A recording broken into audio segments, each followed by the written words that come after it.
Hi, everyone. Thank you so much for joining us today.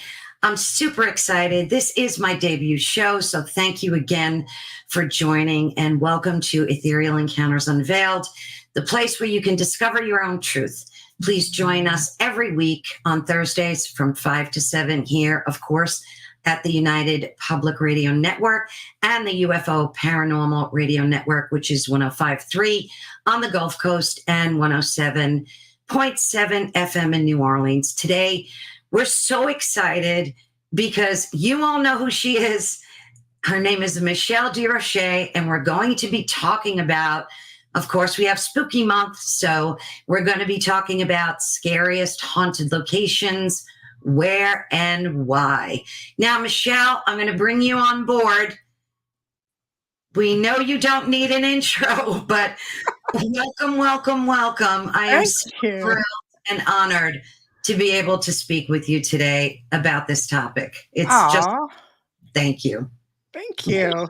I'm very honored. I told you I'm a fangirl of yours. And thank you. I've been watching you on TV for such a long time, and you just have a personality that is so believable too. So I really appreciate that.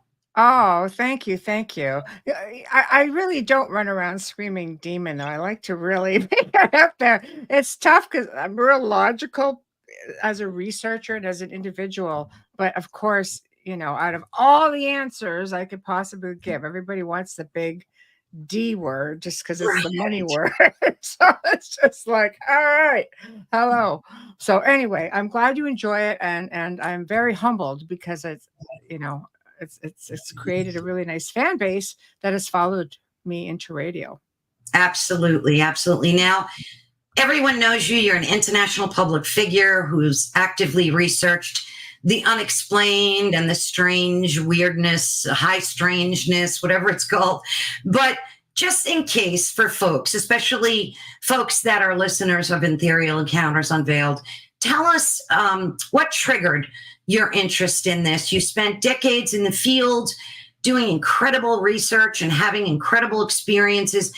Do you want to talk about that attachment you had when you were 12? And like, was that the beginning of this for you? Give us a little background. Yeah, you know, I've been around, I guess, dead people most of my life because I was, you know, really, I'm an intuitive kid, like most kids are. And we have mediumship that goes back generations in both sides of my family, I found out, but especially in my mother's side. So it was always nurtured in me. I wasn't made to feel silly if I said, look, an imaginary friend, or there's somebody here, or, you know, it was never uncommon to go to my grandparents, for example, and see deceased family members or be told stories of activity that's gone on for all these years. So they would just show me pictures. Who did you see? Oh, this guy right over here. Oh, well, that's so and so. So it was a very comfortable situation. But you know, sometimes things kind of take a turn because you are very open to it, and going through puberty, that magical age where it's like, I'm here, and all of a sudden, you know, you catch something's attention, which is normal for you know, kids going through puberty. So something did at some point come in, and I did have a relative that spent a lot of time, you know, they didn't really have anybody in their life. So they spent a lot of time around my parents. And there was only a 10-year difference between myself and this individual. I think she just might have brought something in. And at that point, there it was, not quite sure, you know, where it came from, taking a guess here, but I'm looking at timelines. And that's when things changed. And things really, really wreaked havoc within the household. And I remember clearly up until the age of 18, still having issues. You know, you're hanging with your friends, and I'd come in late in the evening, and I always felt something at my back. Because of course, my room, I was that independent teacher, you know, teenagers. I want my room in the basement. saw. Of course. Yeah, yeah, okay. So I got the basement room, and it was a big room. I loved it, and but I always had company. So it took a long time. There was a lot of different things that would happen. I remember at one point having a friend over. She was just over visiting, spending the night, and watching horror movies all night. And all of a sudden, because back in the day, I mean, albums have made a comeback, but back in the day, it's pretty much what it was. And all of these albums started flying out of the sleeves because I kept my sleeves outward so I didn't have to damage the album. I would just slip in and I knew where everything was. And they just started flinging out. And so, whatever was there did not appreciate company at all. And then, I was dating, so I'd have like a boyfriend over and he'd just be hanging out listening to albums. I remember going upstairs at one point. I was just going to get, some like soft drinks and snacky bits just to listen to music and spend some time. And all of a sudden, like he comes out of the room and he was panicked. Something put its hand on his back and pushed him up the stairs.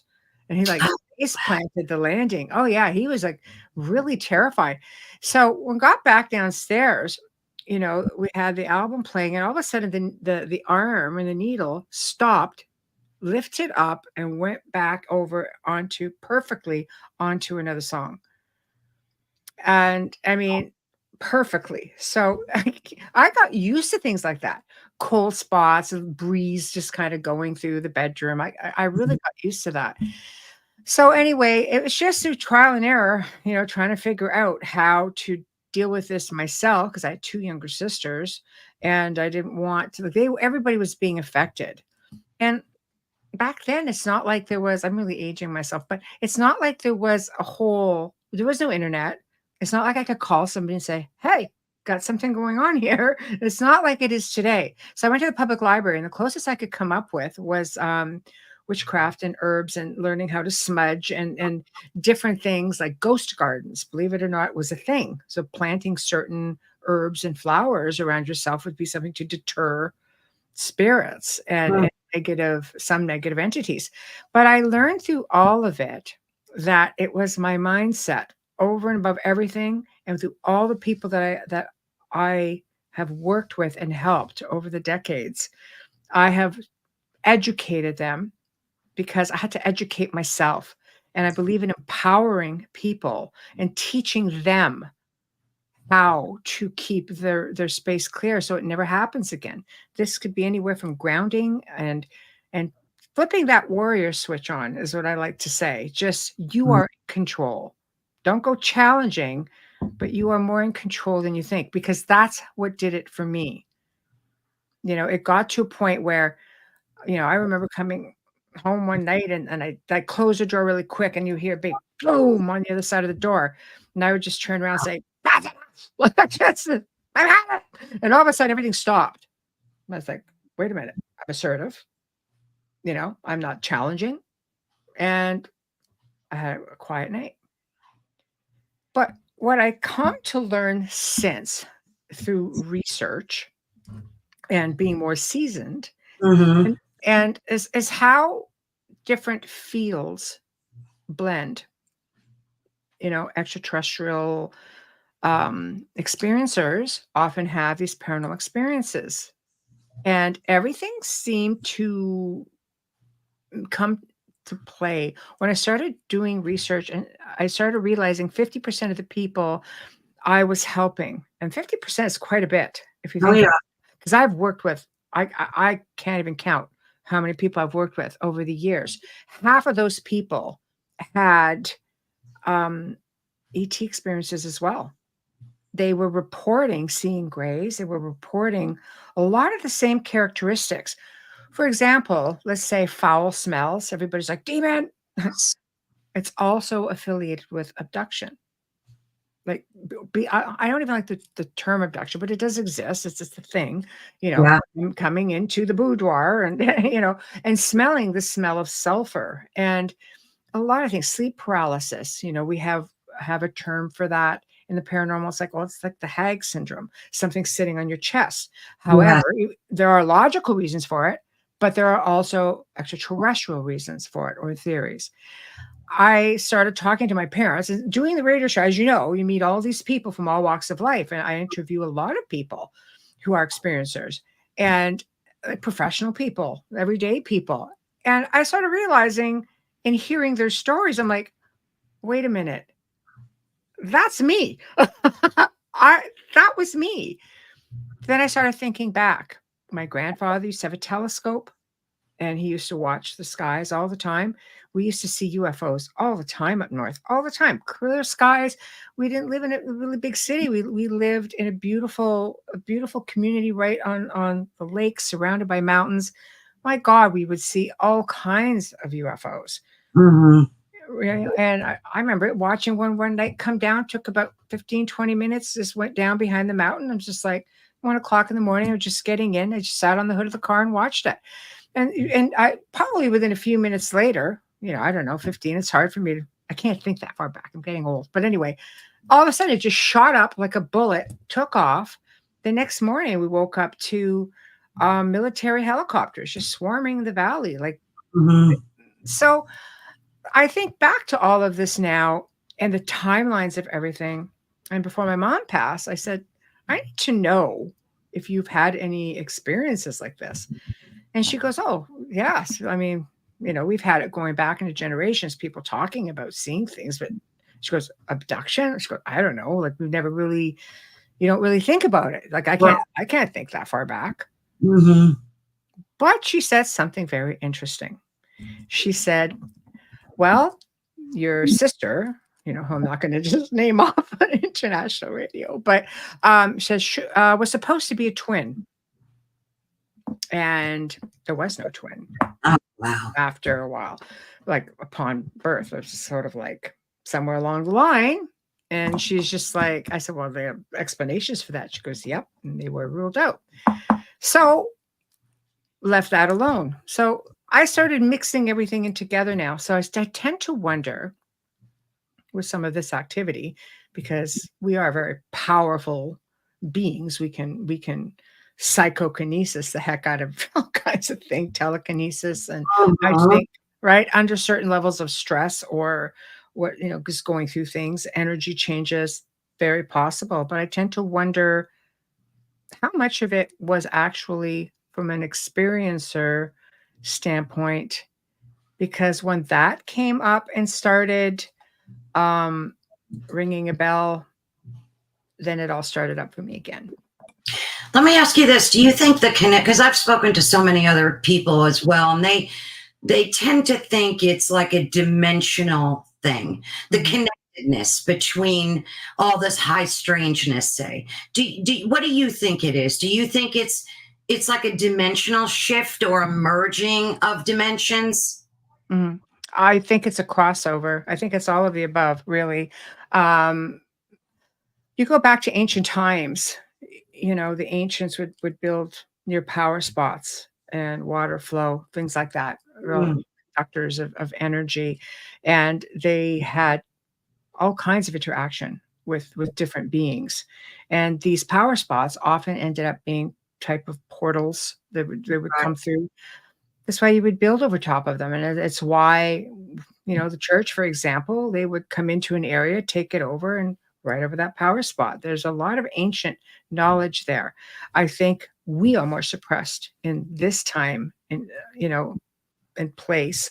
Therefore, those places still exist, but they're all under some kind of control of the powers that be, or they're just hidden off in plain sight. You can create portals. I mean, we do it all the time. Sometimes you don't even realize you're opening up like a portal.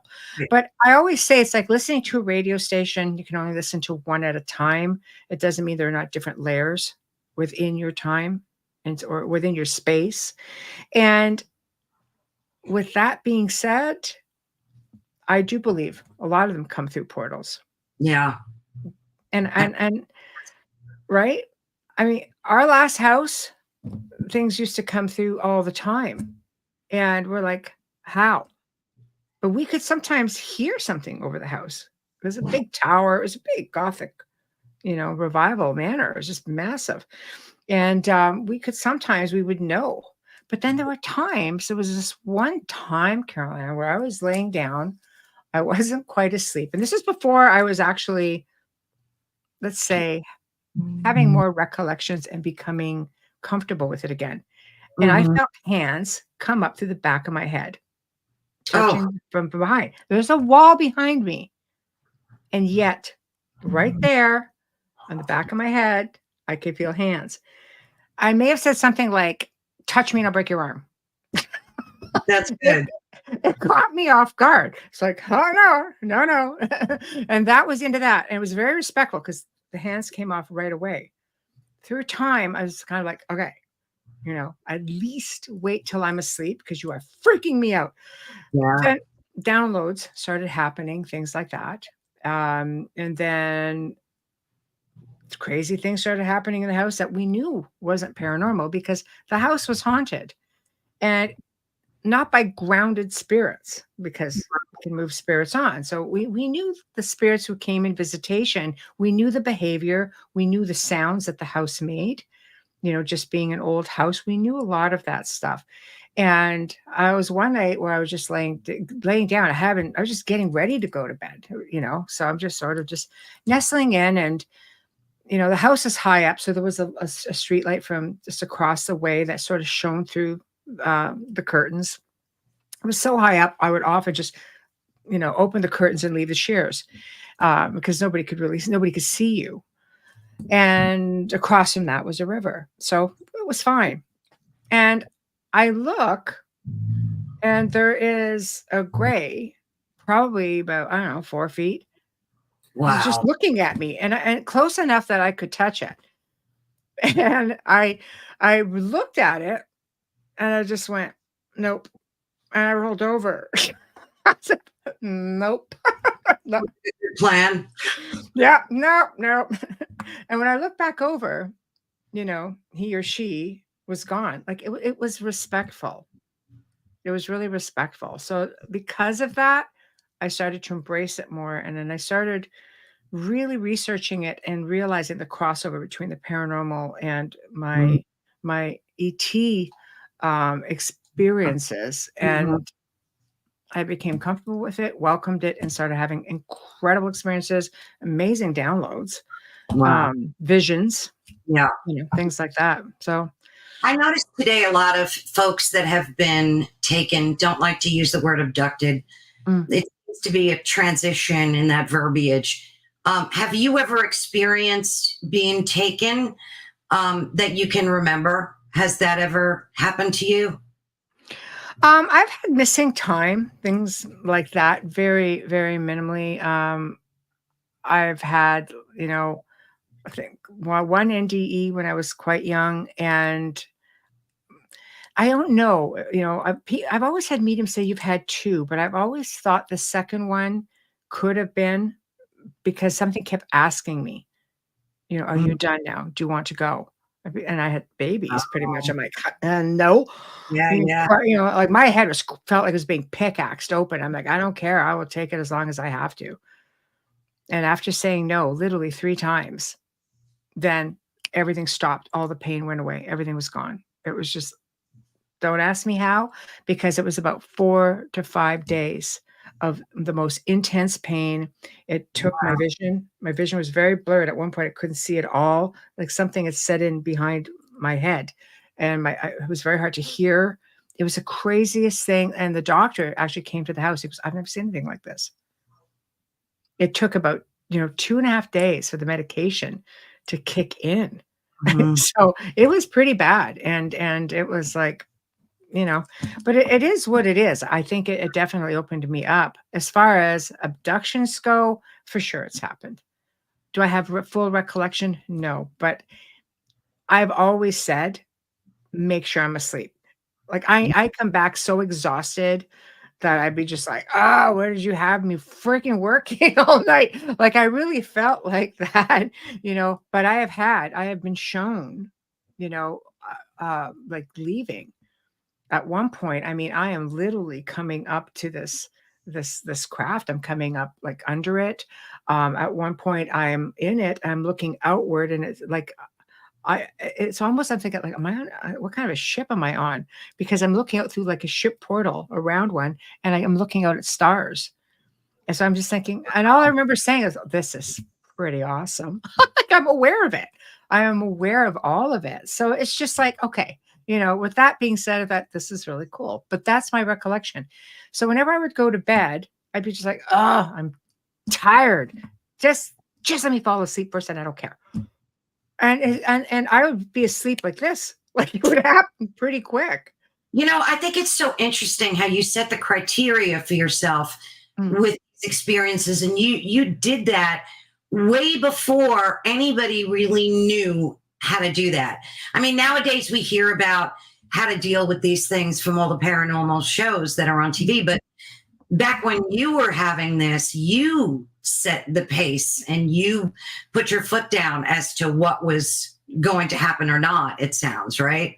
Well, with the paranormal part of it, yes. Like what came in, I trained myself, but I lived a long time just sort of under the thumb of something, and I knew it was an entity. I knew it was. I one night, I sat up in bed. Mm. And the room just filled with a mist, and I'm going, oh, this is not going to be good.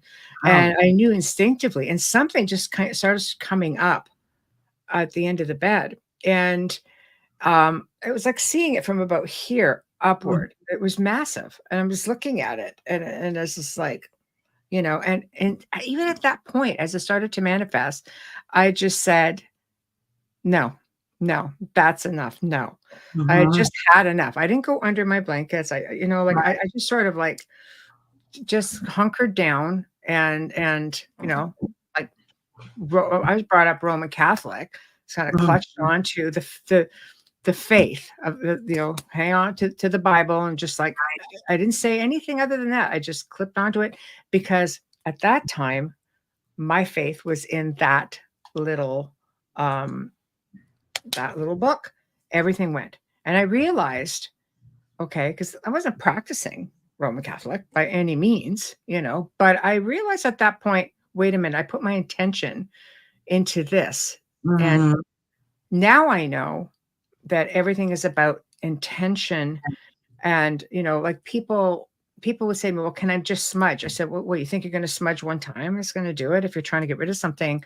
I used to be backed up like a year and a half, sometimes 2 years to see people personally. And so I would work with them over the phone at the time or online and say, no, this is what I want you to start doing it. I want you to do this 3 times a day because you're taking control. It's the intention of Right. of the putting behind the act of smudging. Over time, they will dwindle it down to a couple of times, to one time, maybe every other day.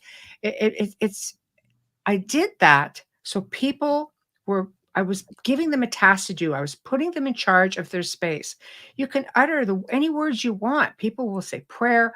People will just be firm. I said, but it's the intention and the strength behind the words that you're saying. It Mhm. is the intention and the strength behind the act of Right. however you're cleansing. And that's what worked. By the time I was able to go and see people, in some cases, like, no, we're good. Excellent. They're like, no, no, we followed everything. And when things, if things would amp up, I'd hear from them like 2 years later and say, just want you to know things amped up a bit and we Right. took care of it. And things are quiet for another few years. So I'm just like, I believe so much of it is here because in helping people, sometimes, I've noticed if people just seem to attract a lot of things. And I also believe that people put out a lot of their own energy. And I Mhm. would get calls like and emails from people like almost like once every few weeks. Something's come back in. You need to come back. I'm just like, I can't do that. I'm one person Right. and I can't fly to the other side of the world. If I'm on the other side of the world because I am a world traveler, then okay. But that's not my life on an average. So you So have to teach people how to empower themselves and do this for themselves then, obviously. yes, I think for me that's always been key. And Also, I think I've always been very open with people. There's Mhm. so many groups out there now, and there have been for a lot of years. And I commend anyone who wants to donate time to help people. Absolutely. But not everybody should help people. There are some great researchers who go to haunted locations and they're like, bigger locations. They just want to do it for the research end of it. Because when dealing with people, you know, and this is feedback that I've gotten from people that I have been called in to help. Like, Mhm. sometimes people call me, say, "I'm so glad I found you. I've been through all of this hell and back trying to get people." And I'm just like, "Well, what do you mean?" She goes, "I've been made to feel that I should be really, like, fortunate that they're there for me." I'm like, "That's not right.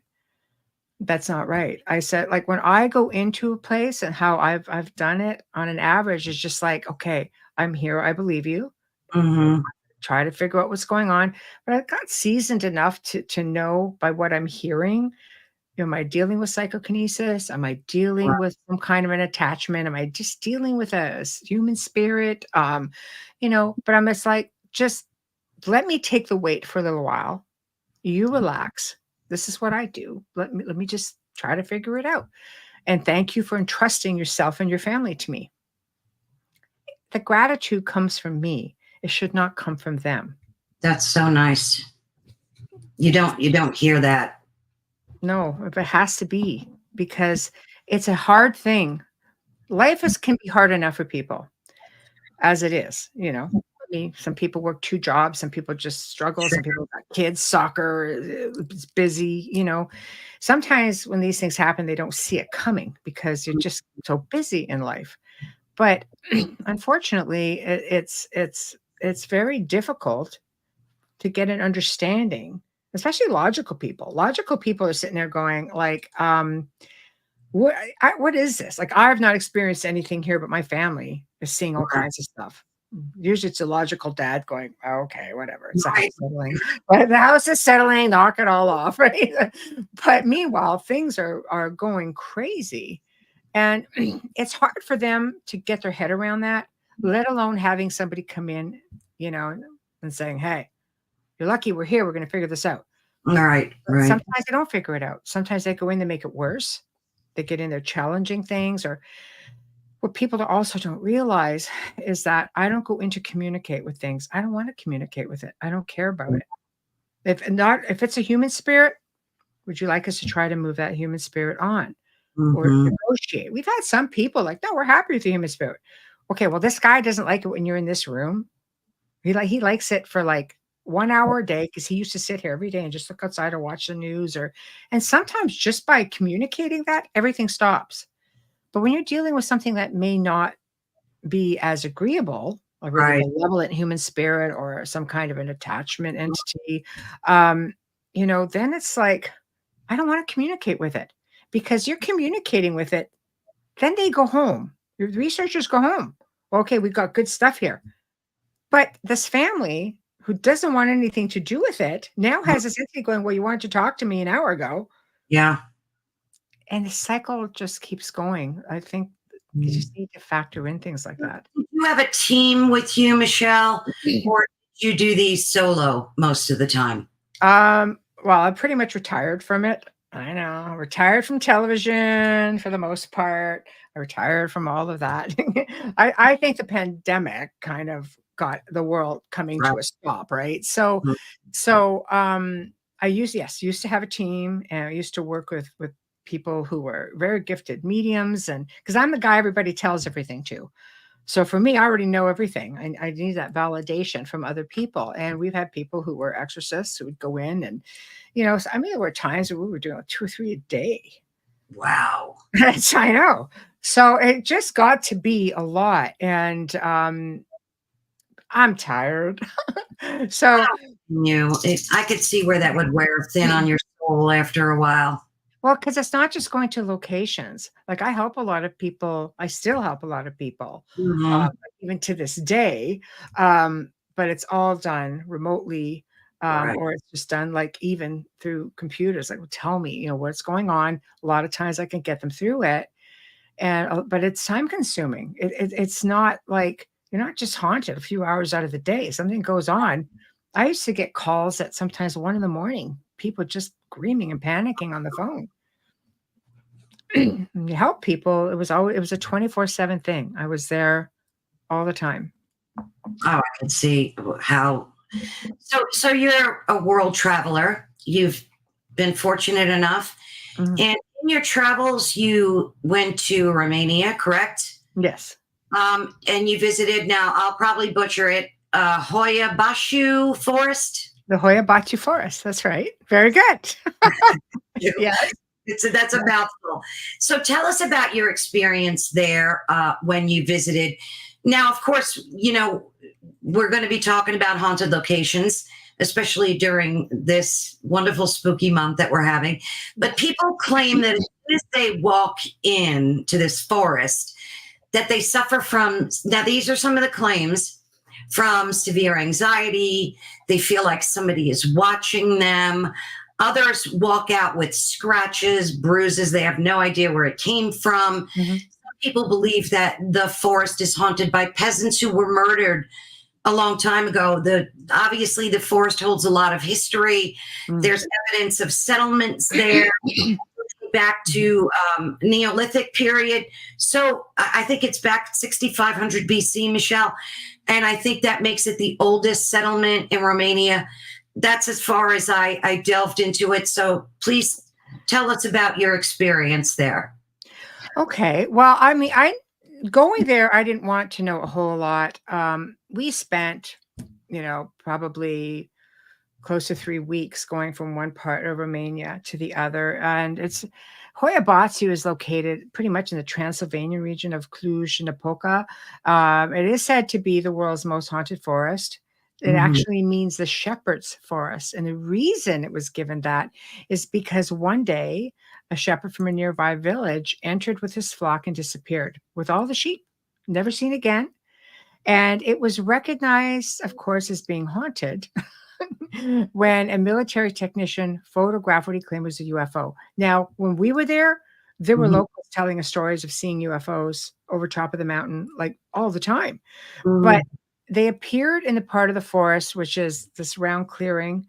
There are technically two of those clearings, but the one is the one that everybody gravitates to. So it appeared in 1968. It's said to be Romania's Bermuda Triangle. And what happened after that is there was a little girl who disappeared. She was 5 years old. And 5 years later, she reappeared, still 5 years old, wearing the same clothes with her same little doll, only she didn't look right. It's as though her mind was gone. She was never, ever the same. But the fact that she reappeared is amazing. Like, there are crooked trees everywhere. I mean, it's crazy. And when we were there, we noticed that there was no sound. And when I say that, I mean no birds, no sounds of like crickets, frogs. There's nothing. There was nothing. The only thing we could hear was this droning sound, almost like a humming in the background. And I came to find out it was actually under a no-fly zone. We could see planes going all the way around, but not over this mountain. So when we got there, it was probably about noon. We decided, we're going to go in. We're going to have a little picnic, and I'm looking at the clearing, and I'm just like, I'm gonna have a nap. That's just me. I'm gonna have a nap. Really, I wanted to do that because I wanted to take it in. So I lay there and I closed my eyes and I just started taking in the energy. And I could feel things just moving around me all over the place. Like, God, this place is crazy. And I mean, it goes back, they figure 16,000 years ago. Like, because I was there with a couple of friends of mine who are part of my team and also very dear friends. And one is Romanian. She's from we were there staying with her family and such, and so she was doing some research while we're up there, and I'm going, I'm feeling it all coming around. Then out of nowhere comes this guy in this old rickety cart with the big wooden wheels. And I thought to myself, it's not uncommon. There's many parts of Romania. It's almost like time has stood still, and you still see things like this. It's a regular occurrence coming through the circle. So I'm like, okay. And I thought to myself, I'm just going to go up. I just want to poke the man. Just want to see if he's real. So I'm watching him. He looks over, watches me. As he drove through, he went into the past into the forest. I pull up, I go in and I watch. He's not there. I went through the forest and we're like, okay, that was weird, but okay. We went earlier just to get a feel of the place, and that was that. So, night starts to set in. And just before that, just before nightfall, one of the girls says, "You know what? I am going to go in and I am going to sorry, I'm just trying to get rid of this thing up here. I'm going to do EVPs, which is capturing electronic voice phenomena, trying to capture sounds and voices. There's 6 ways into the forest. So she just goes, I'm going to start here. I said, don't go to that one. Like that corner is really, really active, and just avoid it. Save it for last, whatever. So she went in. By the time she got to that one, she looks over at Melissa and I, and she goes, I feel very heavy in the chest right now. And we're looking at her and going, I bet you are. There's this tree, probably about this big around. I'm not talking a monster tree, about this big around, and we could hear it cracking, and it was coming down like this. And we're like, yeah. And it went bam, just like this. So she spins around. And she's like, oh, you're just about having a stroke. So at that point, we're like, okay, obviously we have company. So, you talk about the anxiety and stuff like that. A lot of people report having, anxiety, some people nausea, some people break out in rashes. The headaches, yeah, we were sort of feeling that a little bit. Burn marks, scratches. This is all stuff that's typical of the what's going on in and around the forest. Some people get picked up, they get thrown. In fact, a lot of people who used to film there didn't go in by themselves. They went with people from the University of Cluj. They went in, and they went in with people. We were actually 3 days behind a very popular Travel Channel show, and he was having a meltdown in the forest. I'm like, oh, for Pete's sakes, it's just ridiculous. But you got your theatrics, and everybody reacts differently. I'll leave it. Correct. But it's had a lot of. It was known for a lot of things, magnetic anomalies. I have to say, portal. I truly believe that droning sound was a portal, because it's like a, why would it be under no-fly zone? Right. So later that night, it was a night of a supermoon, and everybody used to say, oh, we're just going on the night of the supermoon to bring in the full potential of the energy. I'm like, no, man, I just want to get back out because it's 4 kilometers to the car. It's in the wee hours of the darkness. So the supermoon comes up, lights up the whole circle. It was just like daylight. It was unbelievable. So we had, I don't travel with a lot of equipment. We had just like what's called like a little hack shack, little ghost box sort of thing. And I think to show you when that was, I had an iPhone 6 and that was high tech. Oh, jeez. It was the newest thing out there. Okay. A long time ago now. Anyway, and one of the girls had an iPhone 4. Their phones died completely. So we had one phone left for recording, which we recorded the spirit box session. And they were coming through speaking in Romanian.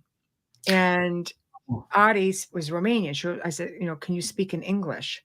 And they said, da, which is yes. So we were getting Romanian and then English. So that's kind of cool because there's no language barrier, which we thought was very, very fascinating. So at one point, we could hear this old-fashioned music. and um, a voice came through and said, something about let's dance, that sort of thing, right? And I thought, okay, that was interesting.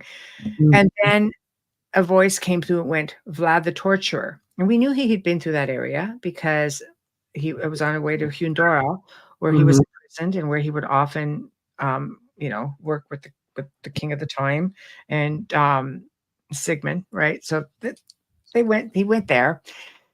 So we knew he'd been through the area. So I thought, okay, that's very interesting to have that come up in a ghost box session. Vlad the Torturer. It's like, all right.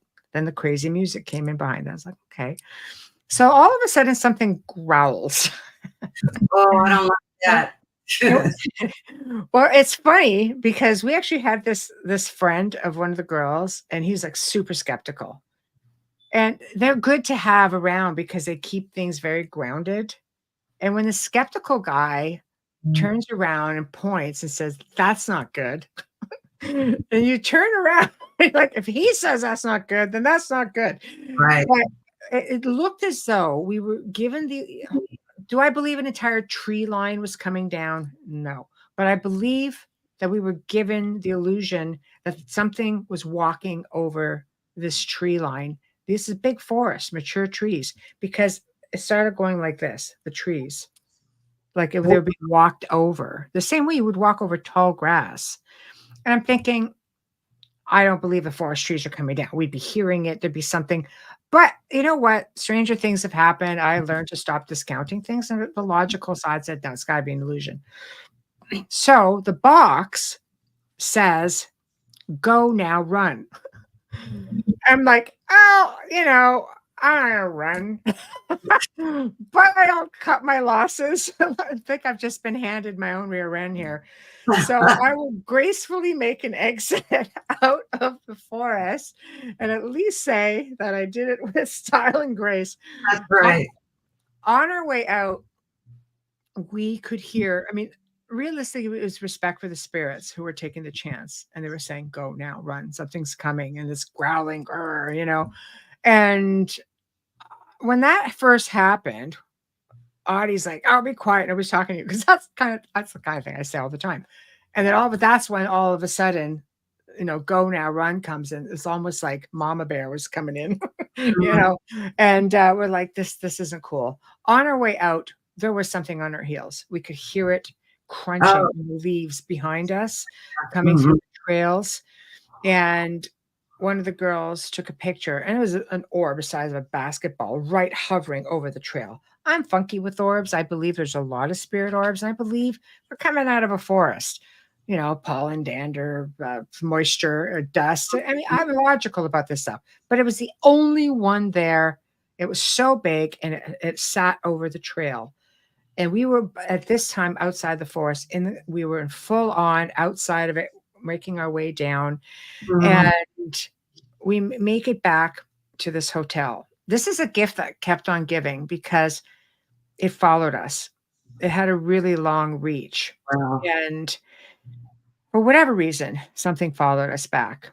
And this state of the art hotel, the only way you get power in your room is if you put the card in, you slide it into a slot in the wall, and all the lights come on.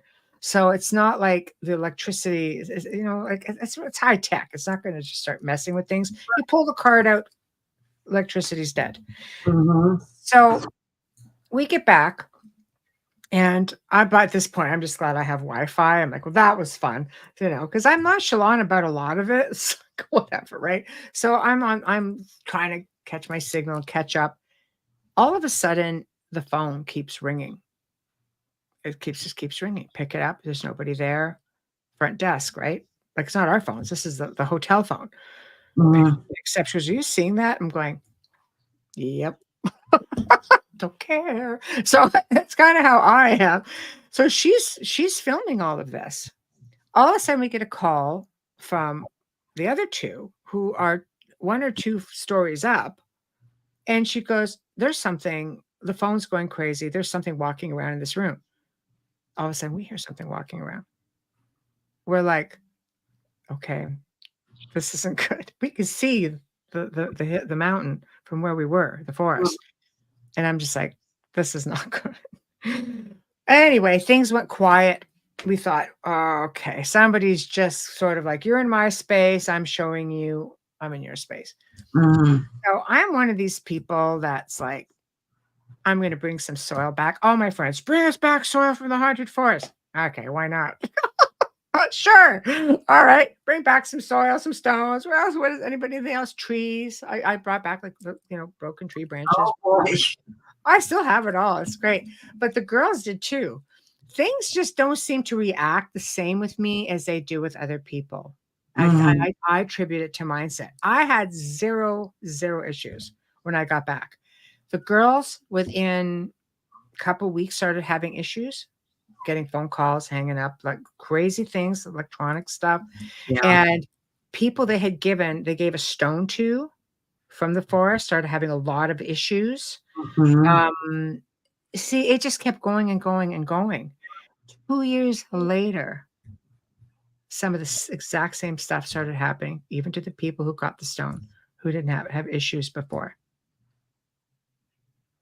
I don't I know. believe that. I've heard of people returning stuff like because they had so many bad experiences that they actually go back and bring back the stones or dirt. Yes. Yes, exactly. I bring back stones and dirt from every place I travel in the world. So I don't have those issues, but people are like, oh, this stuff's happening. I'm like, what, Right. really? They know better than to mess with you, Michelle. I don't know. It's either that or I'm just like, you know, I think it's just how I handle it Yeah. because at the other house, I mean, I come home from working um with a family in a certain case, something would growl at me in the kitchen. And I'd be just like, I ain't time for you right now. And I just keep walking. So Oh, like, you're not going to get that reaction from me. right. I remember prepping to go to help another family, and it was apparently really, really bad. And Mhm. there's a really horrific backstory to it. Somebody died, somebody's sitting in jail right now with no recollection of what happened Oh. because probably got jumped into. It was the same thing. It was a pattern that kept happening. And the people who brought me on, the same thing happened with them, only no death, but serious injury. Mhm. Anyway, they know that the theory that they know before you get there is it's a for sure thing. It's a for sure Mhm. thing because I was getting ready. I was in my ensuite and I heard 3 knocks on my bedside table. I come out of my ensuite and Mm. I just sat there and I went, I just smiled to myself and I Mhm. just got out of there and I grabbed my purse. As I just said, I'll see you in an hour, mister. I grabbed my purse. And I don't know. That's it. That's it.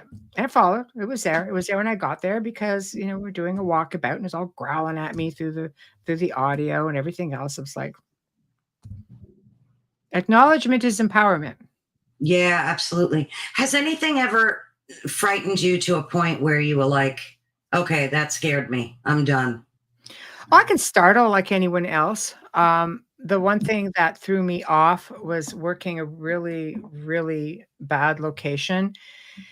And you tend to get, it was really early days. It humbled me a lot, this situation, um, because something followed me back Mm. and it went after my daughter at the time. Oh. She lost her vision completely. There was no explanation for it, completely blind. And we took her to specialists, eye doctors. We took her to specialists, had pictures inside of her eyes taken, CAT scan, MRIs, you name it. She had it. And it took my family doctor, who was also a good friend of the family's. And he goes, what have you been working on lately? And I thought about it. I went, oh my gosh. Wow.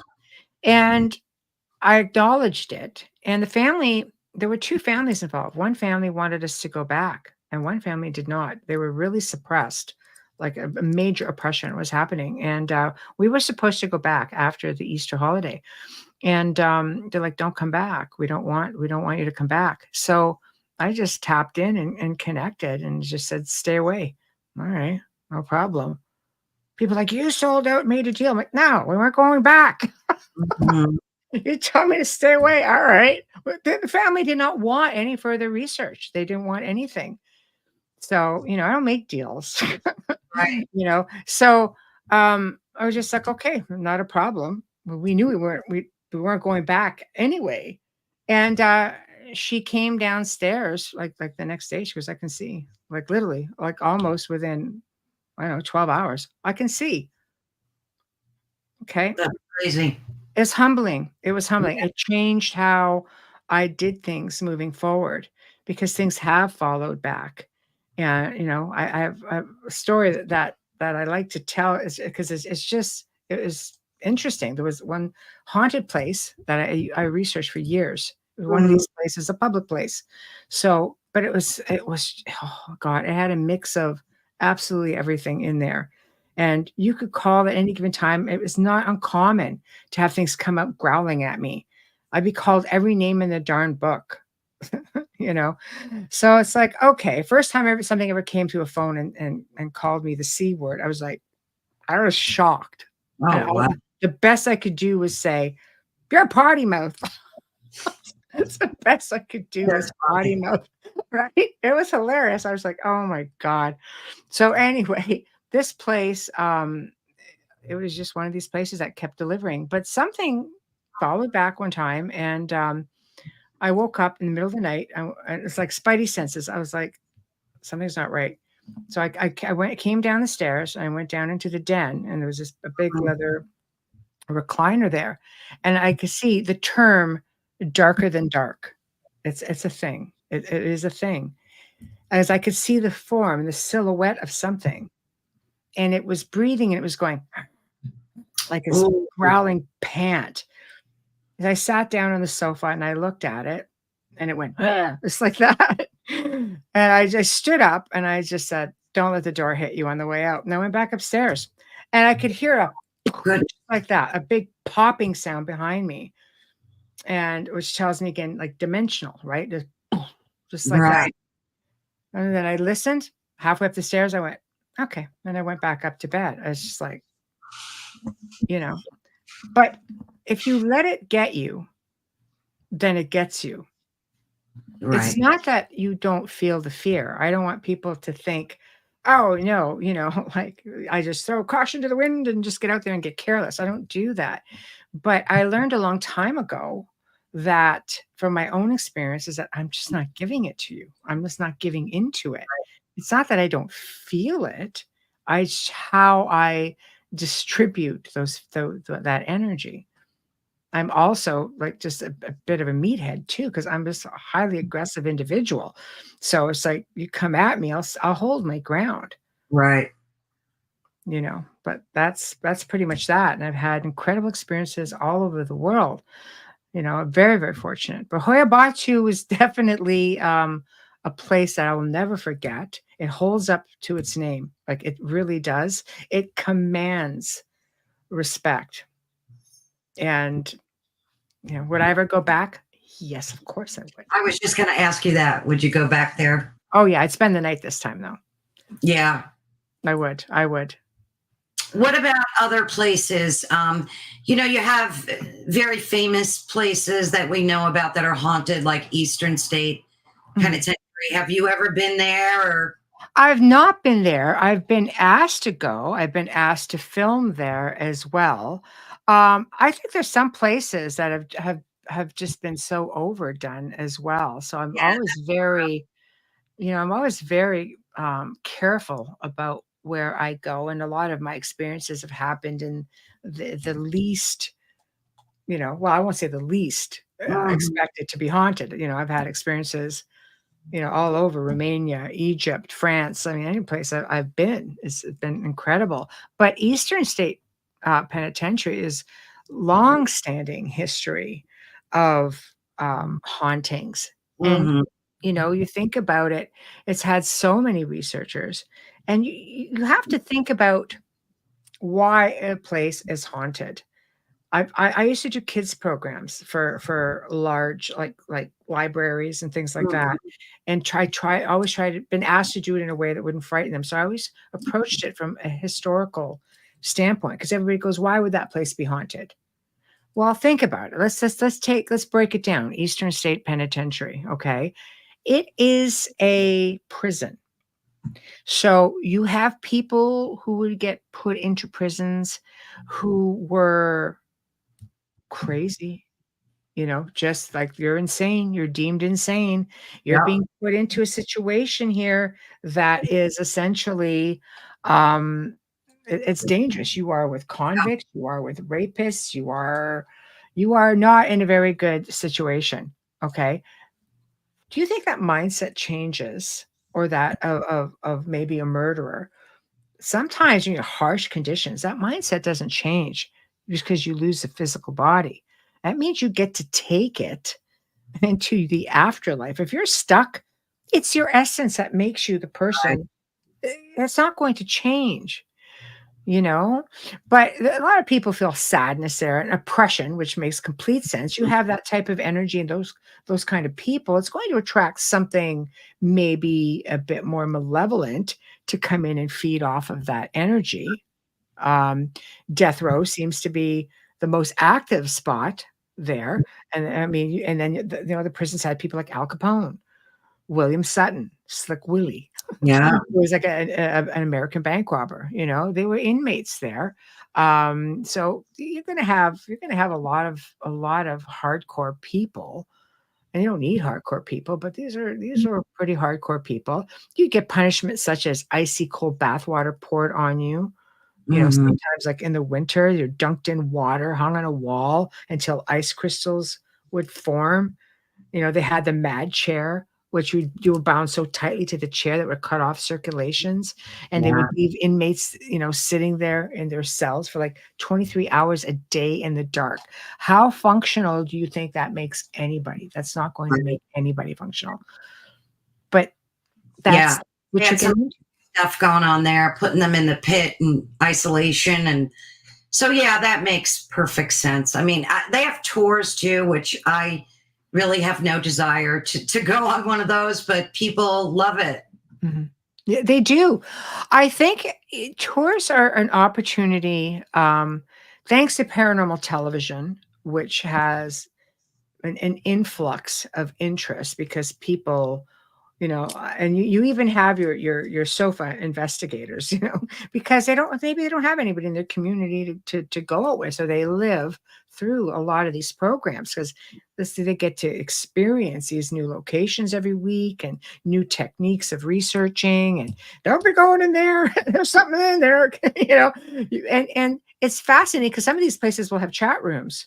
Like they'll connect up to like, at the time Twitter, and people would just be putting in things. We see this, we see this. It was a phenomenal interaction. But what it's done is it's created this whole influx of interest, and people want to go and have their own experience. And they love that fear factor. So Yep. places that offer ghost tours or ghostly events such as Eastern State Pinch and maybe Waverly. I mean, they Yeah. happen all over the place.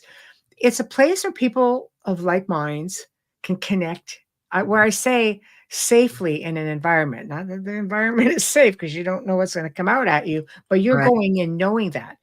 I know when I used to do a lot of tours, we used to do a lot of ghost walks, but I also used to be a paranormal representative for a very large castle up here in Canada. I'm not going to blurb it out because they don't promote that sort of thing right now under new management.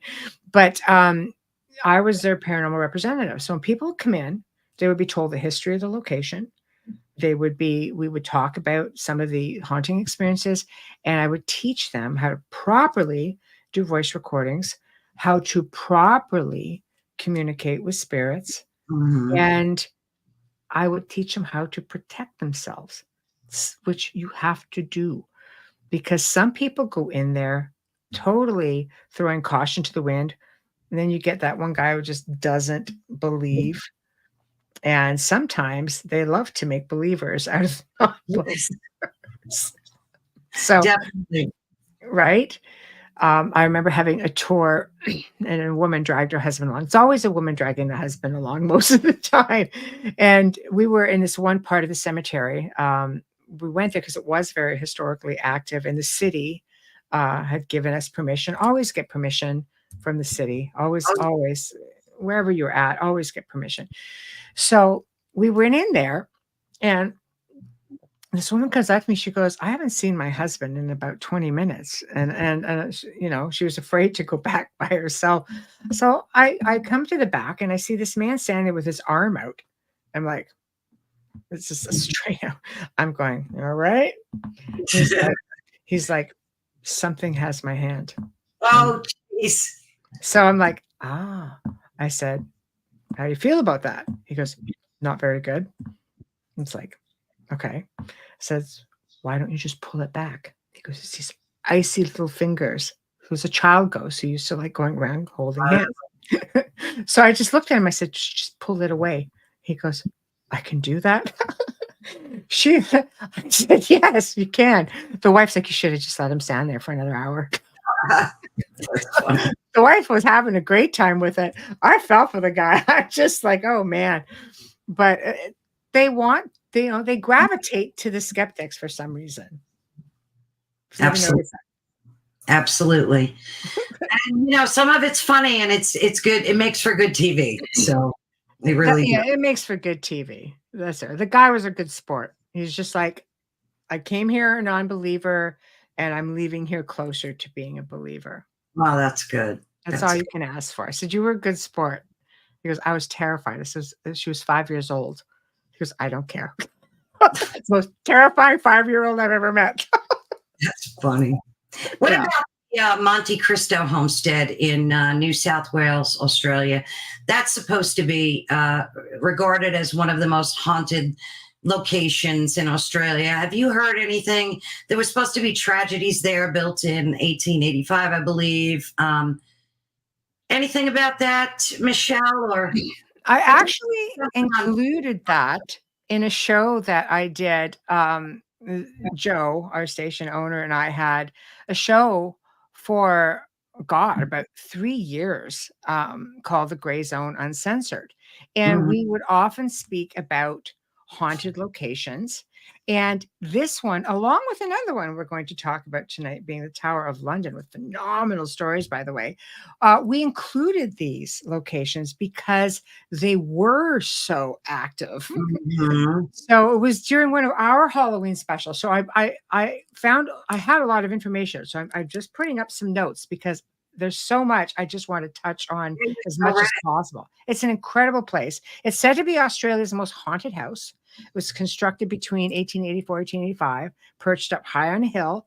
And its history is infested with superstitious deaths, ghost sightings, and tragic occurrences. Original owner was Christopher William Crawley from 1841 to 1910. He died in the homestead on December 14th, 1910, from a combination of heart failure and blood poisoning. The latter was caused by a carbuncle on his neck. It got infected, and scratching his collar got infected, and he died. His wife, who could not cope with her husband's death, locked herself inside the house and died, quite a long time later, August 12th, 1933, from a ruptured appendix. Oh, That's pretty horrific. That's not fun.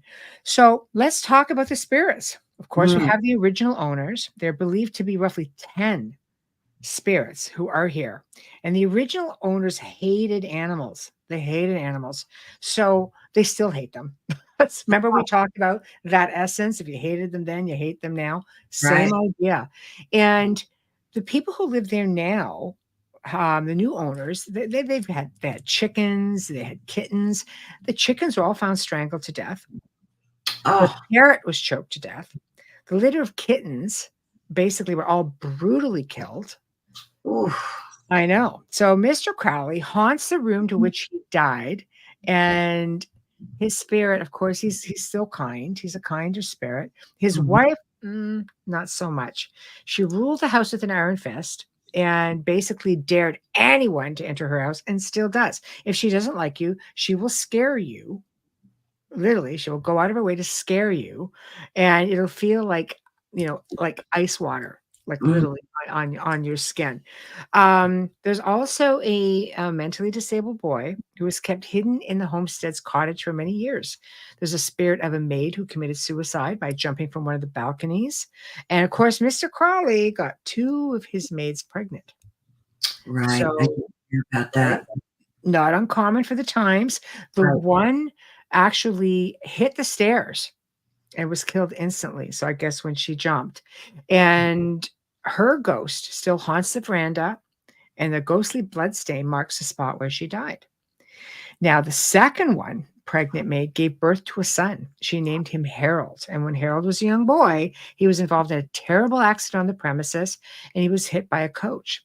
So the child survived the accident, sustained head trauma, which disabled him for life. He was Mm. kept in chains in the coach room. Like, how horrific was that? And when he died in an asylum, so not even on the grounds, he returns to the ground, which is after his death, and people hear the sounds of chains. So the coach house is haunted by this young man and a young stable boy named Morris.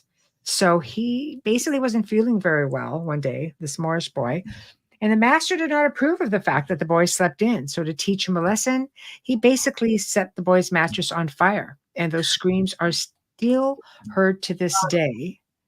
And then there's another boy who died falling down the stairs. So there's a whole lot. I mean, for one location, Yeah. there's a whole lot of stuff there. A whole lot. So tragic. It is very tragic. But sometimes you're getting to the history. Like, can we do the Tower of London next? Oh, absolutely. Go for it. Tower of London was built by my ancestor, William the Conqueror, Oh, who never actually stepped foot in England, by the way. The no. French king who had an English throne. My grandfather used to tell the stories about that. He goes, our ancestor was the only king, he was the only French king ever to rule England. And it was just something that we kind of went on about for ages. I'm just like, this is crazy stuff. But it is an amazing, amazing place. So it was built by William the Conqueror in 1078, 12 years after he conquered the area in the Norman Conquest of 1066. It was expanded on by future kings in the 12th and 13th centuries, still contains the crown jewels of the monarchy. It has an estimated 400 people who were tortured and executed here.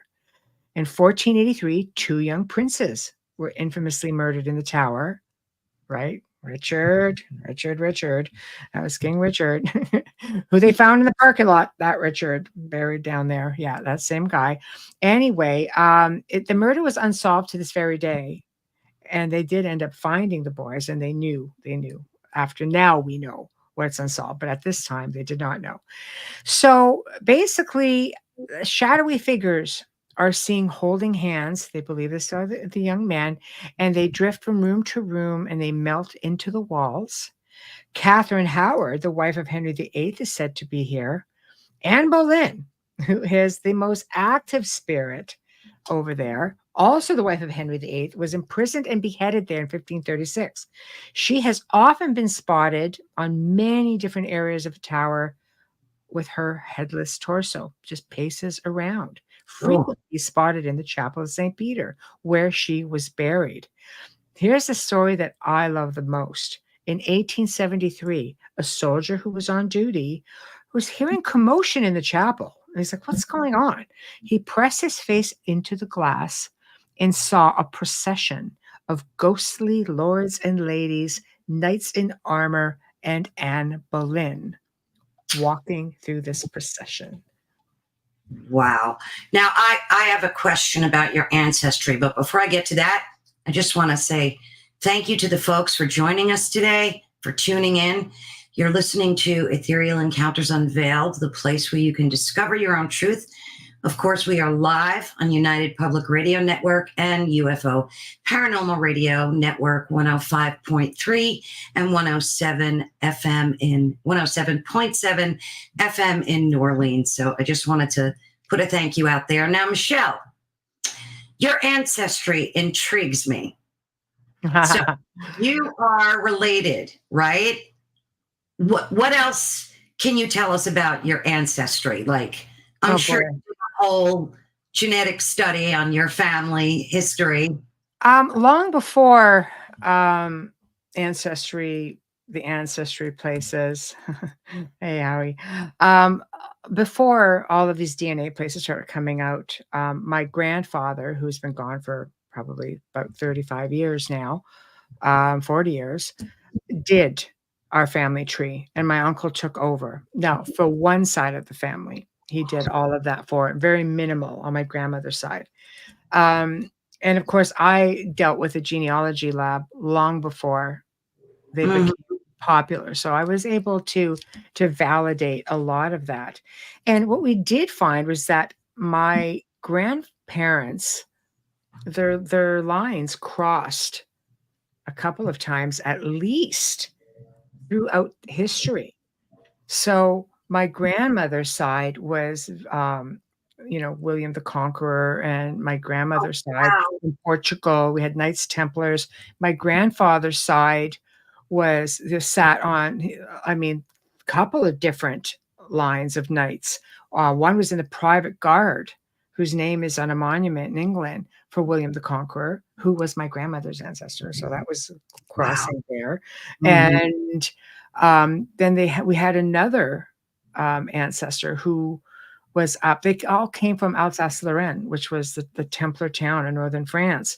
And he basically, when I guess the prince, I can't remember which prince it was. It's all written down in the books because our family actually wrote a book about our history. And he essentially gifted the prince and the new princess 100 acres of land to build a castle. And Wow. his wife was part of the court, of the French court. So there was a whole lot of different stuff. But it's why Templars are so also very near and dear to me, because we have them throughout the family lines, going back into um, Portugal on my grandmother's side, because I think it was her great great grandfather, whichever one. Anyway, it all eludes me. But he was a grandmaster and owned a large fleet of ships, and I believe it was his daughter who was very well revered, and Mhm. in Columbus, and somehow, and I don't know, it just moved around. Nobody's proud of Columbus, just saying. So we don't say it very often. But anyway, he's in the woodpile somewhere. But it's very, very vast on both sides.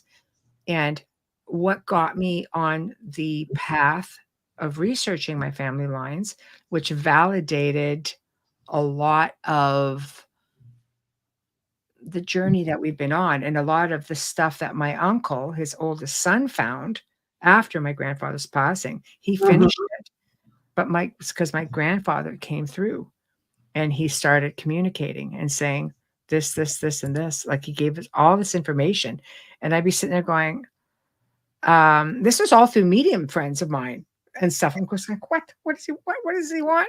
And they're saying, you have to do this, and this, and you have to go here, here, here, and here.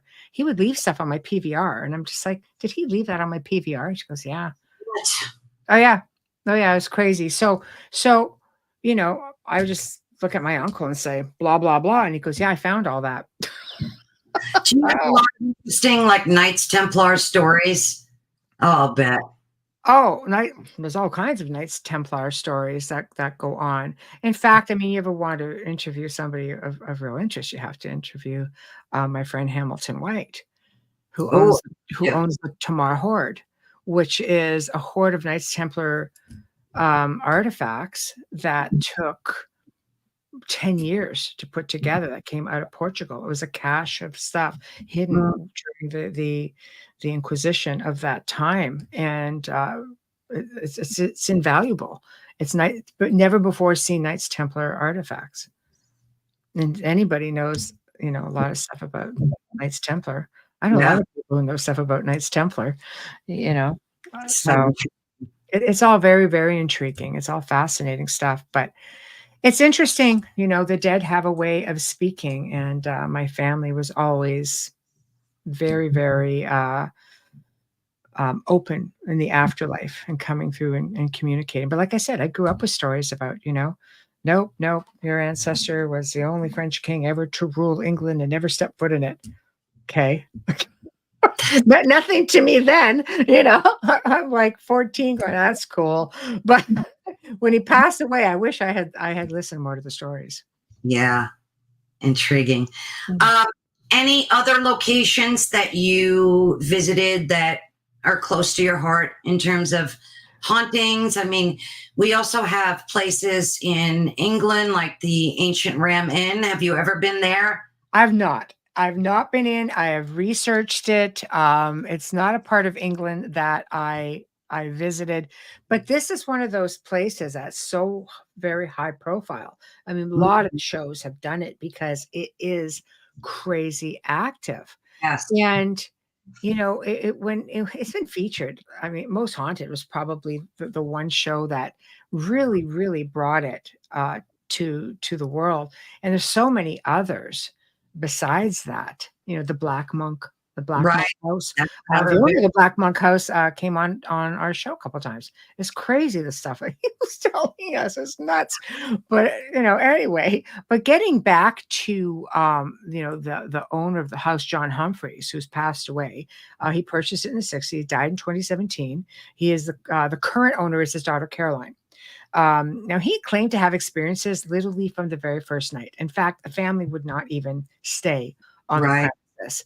He said, well, these were demonic forces that were grabbing him and dragging Right. him across the room. And he had uncovered evidence of ritual sacrifices and devil worship, found a lot of skeletal remains of children on the site, which he believed had been stabbed with daggers. But the one that was the most aggressive thing over there was the poltergeist. And people who stayed there, and a lot of researchers as well, had claimed that they fell victim to the poltergeist, being yanked out of bed, tossed around. And Awesome. place is built in 1145. What do you want? It's said to be the most haunted place in the Isle of I believe it's the Isle of Wight, that it's located. So I mean, you did factor all of that in. Again, Yeah. we're getting That place into gives me the heebie-jeebies for some reason. Like yeah. when I saw it on TV, it just didn't have good vibes for me. I don't know. Well, I mean, if you think about it, something that goes back that far, and I don't Yeah. know what is it about a location, while we're on the whole sacrificial stuff. When we were in Romania, Castle Cornovis, which is known as Hunyad Castle, but it's Castle Cornovis. We found out that someone who worked there had let people come in to do sacrificial stuff. And where the chapel was, they used to just light all these candles around there, and they were Mm. doing ceremonies in there. Yeah. Whatever happened, it brought in these dark things. And I think the objective, and which is sad to me, the objective is always to try to get into the Vlad Tepes, Dracula. They're Mhm. trying to bring forth this man. And because hey, he was a revered ruler.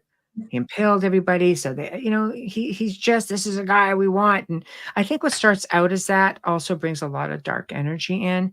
And according to people who have researched it, and according to staff members who have been interviewed on it, because you can actually rent this place for investigation. Same with Brandcastle. And this is stuff that was coming out that the energy seemed to turn. So when you're looking at a place like the Ancient Ram Inn, and this is some of the things that have been happening, how long had it been happening, and why? Was it Right. always dark? Well, Was like you said, depending on the ground itself, mhm, and a lot of people build too on ground, ancient, mhm, ritual sites, and they don't know, and things happen after that, right? I mean, mhm. be careful what real estate you choose. No, it's true. It's true. You have to be very, very careful because there's some places that are quite benign. I have a Right. friend who lives in England, and they're over top of an old Roman cemetery. It's 30 feet from an old Roman road out in England. Yeah. It's just like, and he goes, we don't have all those problems. He goes, house is haunted. Don't get me wrong. He said, but we don't have all those problems. So Yeah. what triggers people. It's Right. just like, why do people all run to cemeteries? What is it about a cemetery that makes people want to get in there and do really silly things? Why do people always assume first off that cemeteries are haunted? If you died, why would you hang around your body?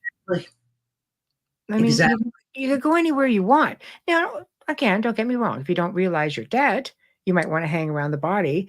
It's not unheard of that spirits actually try to get back in, but most spirits have an understanding of the body's in the ground, something's going on. Why am I here? I'm going to go back to places I had fonder memories of, maybe see my family. Why do we feel drawn to visit a body? Well, do you think when folks go to cemeteries that that there's not the dead there, but they're summoning these spirits there? Like, why the cemetery? That's such a great question. Hmm. I feel that there are things out there that prey on people who grieve, is what I think. I believe a spirit, you could talk to your loved ones anywhere. You don't have to be going to a cemetery. I think it's just a symbolism. You feel Yeah. like you're sitting with that person. It's the last bit of the physical of their life that we have to hold on to, right? So a lot of people will gravitate. But in doing so, and I've seen this in people who have helped, who have been grieving. So if you're grieving, you really want a message from your loved one. Some people will do anything to get that one Right. last message. Like, let me know you're there. Let me know you're okay. There are things that are out there that will give you that experience and they will mimic that individual. And I remember one time a woman messaging me and she says, I need you to come over. Thankfully, she was in the same city. And I said, okay, why? She was, my husband died. Something's wrong. I'm like, okay. So I went over. I found out after the fact that she had been doing a lot of voice recordings. She was trying to communicate. She was heavily grieving. Oh, So a message was left on her answering machine. It was this growling. He was name calling her, everything. She was, I need to know if that's my husband. I'm like, I don't know. Does your husband like you? Like, this is really harsh stuff, And she looked at me. I said, I don't mean to sound like nonchalant about this, but I mean, do you not know your husband? Is this how he spoke to you in life? She says, no. I'm like, okay, you have a much bigger problem because you won't stop communicating. And there's something out there that has come in, giving you all the signs that you want. And now it's taking over because you were in a state of grief that you can't pull yourself out of. It took her like that. That was a couple of years of working. When I say working with some families, it's not just like a snap of a finger or waving a wand. Sometimes you were working with people. Like I think the longest term I've ever had was almost 3 years working with one family. wow. Just bringing them out of it. Just they finally did. They came out of it. It was just like, no, we're in charge. It's just the fear took hold and they could not, because you could get rid of one thing and something else will come right back in. If you're leaving a foot in the door, right? Yeah. So cemeteries do that. I think you go, you grieve, you just wish for something, you're hurting, and there are just things that feed off of that. This is why after my husband passed away, I partook in none of that stuff. Right. Well, that's kind of a good idea. But you could talk, you could just speak with him telepathically. You could teach, right? You just don't. I talk to him every day, Yeah. but I don't ask him to respond either. So, Right. I'm good enough just talking it out. But your dog would be the dead giveaway. It's the first thing I say to people is when something is going on. And I said, do you have a dog or cat? Cats are said to be protectors. I mean, the ancient Egyptians believed it. But I said, follow their lead. If there's something that doesn't belong there, and you've got something just staring up at the ceiling or barking aggressively because he's trying to protect you, that something isn't right within your space with energy. And here's something else that people don't even think about. If your animal is acting erratically and you feel that there's something going on, and maybe your dog, for instance, may be more aggressive than normal, it may not just be, if he shows aggression towards you, you might want to consider the fact that they are still a sentient being. They're still a physical being that something can attach to. And because Sure. they can't speak for themselves, many That's times it goes unnoticed. We've seen pets with attachments. wow. It's so sad, Yeah, right? I've seen footage of horses that were demonically possessed, and they ended up dying because of it. So, That they do. I mean, they just drain the energy. But yeah, I mean, true possession, they say is few and far between.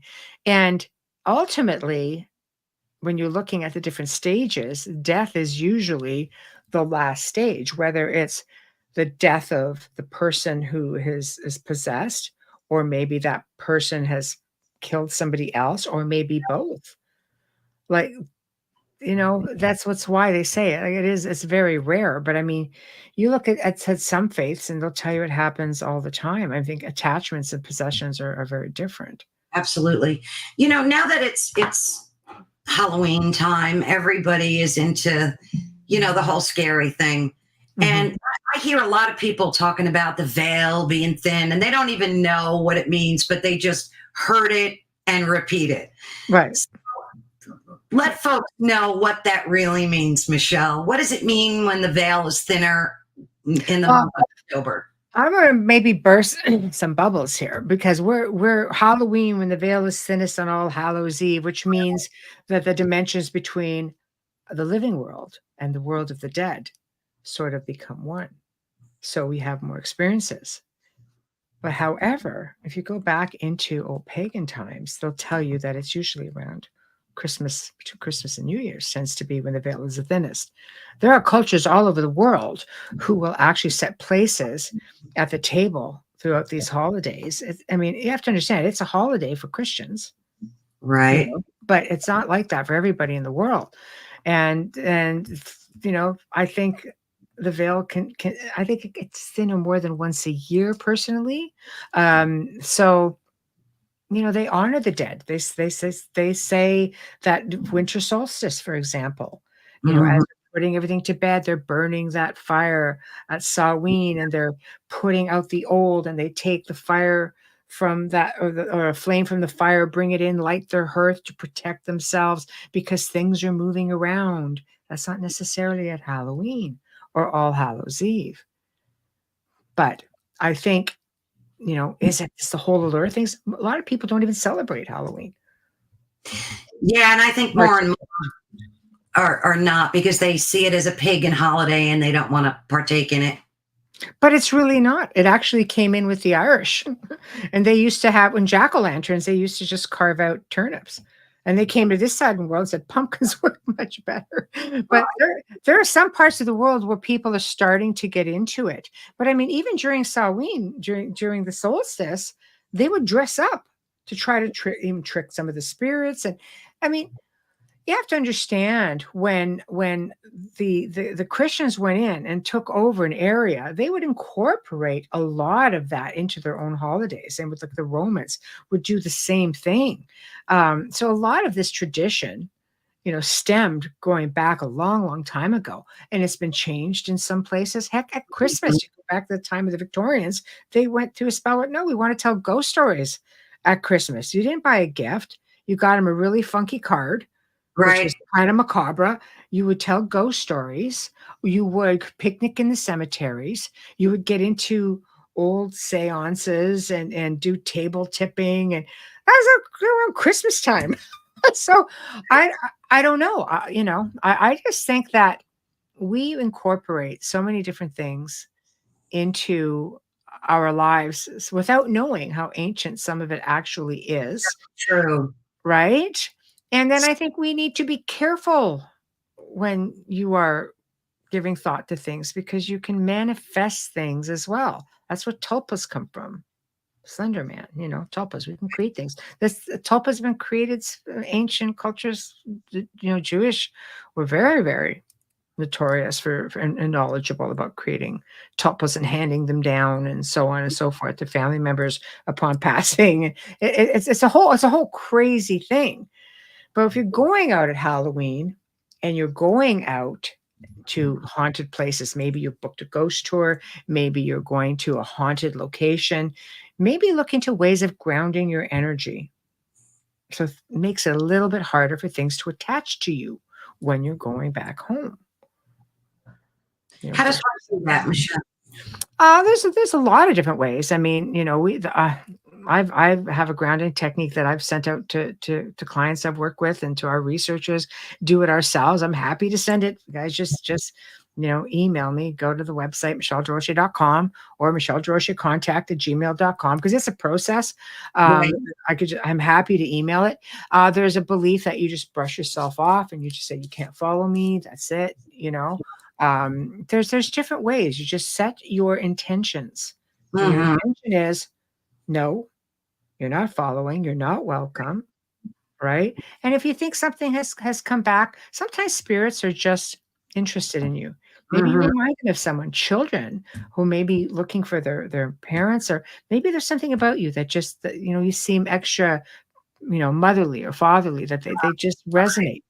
Just maybe explain when the spirit follows you, like, you shouldn't be here. You're dead. Your mom is waiting for you elsewhere. Don't be afraid. As God-fearing people, we have people always say, why are there more older spirits who are, here? Not as much now. Not that there aren't, I think. But God-fearing people were just like, you obey those 10 commandments.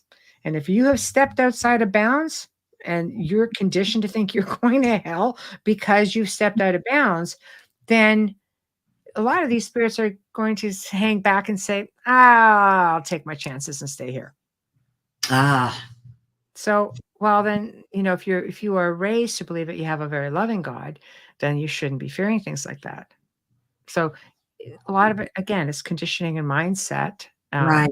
spiritual faith, and saying, your God is all loving. You were taught that you will be forgiven, then ask for forgiveness and move on.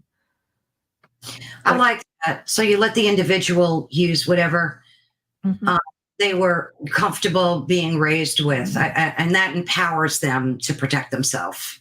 You have to, because if I'm dealing with a Christian and I come in with like a Buddhist faith or something entirely different, they're going to be like, or if I come in with no faith, it's not beyond just mindset. So there are people out there who won't help you unless you're of this faith, and they're helping because they're of this faith. There are people who don't believe in any faith. They just believe in extraterrestrials. There's different mindsets. If you don't work with the background of this person or this family, where do you think they draw their faith from? Don't you think that's important? You have to help them find that faith, or you have to help them realize that draw on your faith. It's what gives you strength. And in having inner strength and positive everything, that is what is going to take you to your road to healing and taking over your own space. You don't have to be nasty about it. You don't have to be challenging. Be firm. It's my space. You're not allowed here. Get lost. I never thought about that before. That's such an excellent point, to know the person or party of people that you're going to help, know about their beliefs and their convictions, so that you can empower them to protect themselves. That's right. You're just reinforcing the tools they already have. You say you already have, a faith, a background. Draw on it. Whatever gives you faith, whatever gives you inner strength. If it's the image of your family that's sitting there driving you to want to fix this, then that's the image that keeps you going.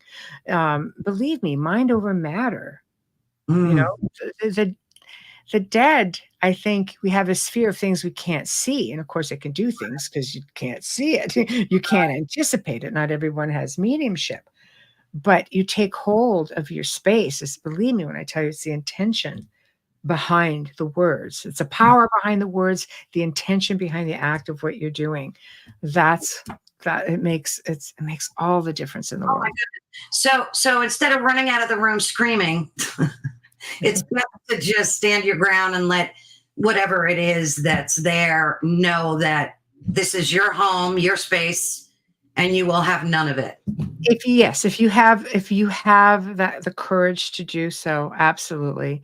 Because it's like, if you're going to run around screaming, and if you have something that even, I mean, energy, even a human spirit needs energy, helps it manifest or move Mhm.